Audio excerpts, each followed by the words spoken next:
Bhagavad Gita wisdom का एक timeless masterpiece है। ये हमें ह्यूमन कंडीशन के बारे में डीप इंसाइट्स देता है।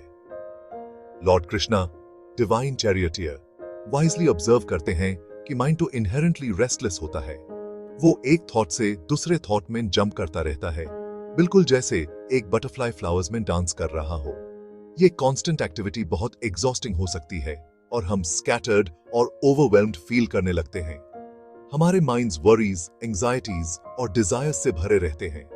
हम पास्ट में अटके रहते हैं, फ्यूचर की चिंता करते रहते हैं और प्रेजेंट मोमेंट में पीस हार्डली ही मिलती है।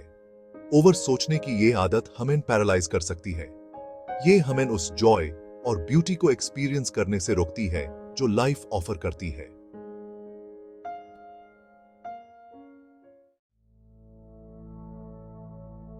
वैसे तो माइंड का नेचर रेस्टलेस होना ही है, लेकिन गीता हमें याद दिलाती है कि हम अपने थॉट्स के स्लेव नहीं हैं। जैसे एक स्किल्ड आर्चर अपने एम को ट्रेन कर सकता है, वैसे ही हम अपने माइंड को स्टिलनेस फाइंड करने के लिए ट्रेन कर सकते हैं। इसका मतलब ये नहीं है कि हम अपने थॉट्स को ऑल टुगेदर सप्रेस कर दें, बल्कि ये सीखें कि उन्हें बिना जजमेंट के ऑब्जर्व कैसे करें।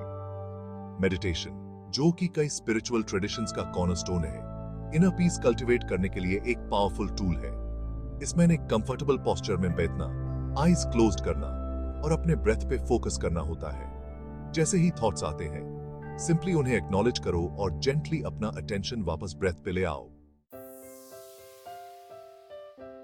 गीता ध्यान के इंपॉर्टेंस पे जोर देती है, जिसको हम फोकस्ड अटेंशन या कंसंट्रेशन भी बोल सकते हैं। अपनी डेली लाइफ में इसका मतलब है कि हम हर टास्क में अपना फुल अवेयरनेस लाएं।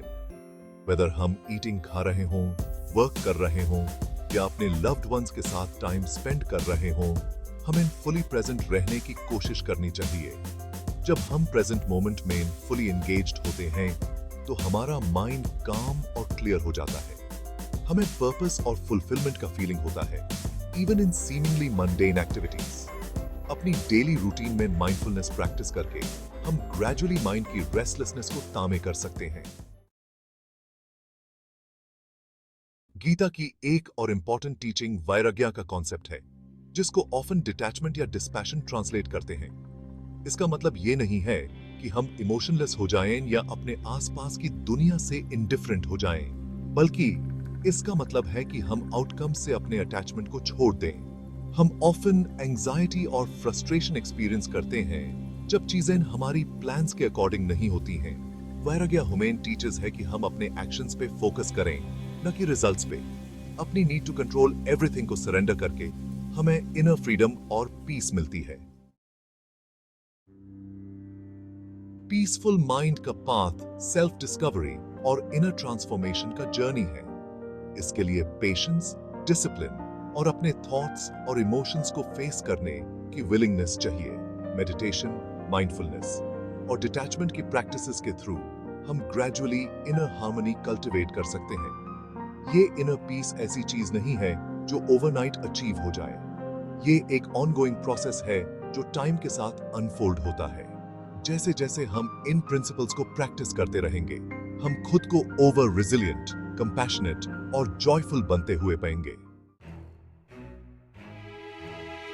पीसफुल माइंड के बेनिफिट्स हमारी पर्सनल लाइफ से फार आगे तक होते हैं। जब हम काम और सेंटर्ड होते हैं, तो हम चैलेंजेस हैंडल करने, साउंड डिसीजंस लेने और मीनिंगफुल रिलेशनशिप्स बिल्ड के लिए बेटर इक्विप्ड होते हैं।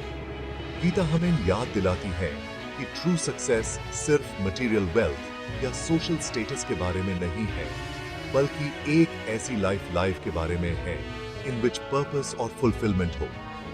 इनर पीस कल्टीवेट करके हम स्ट्रेंथ और विजडम के उस सोर्स से जुड़ते हैं जो हमें लाइफ के अप्स एंड डाउन्स को ग्रेस और रेजिलियंस के साथ नेविगेट करने में मदद करता है। हम लाइट के बीकन्स बन जाते हैं और अदर्स को सिरेनिटी और फुलफिलमेंट के अपने पाथ्स फाइंड के लिए इंस्पायर करते हैं।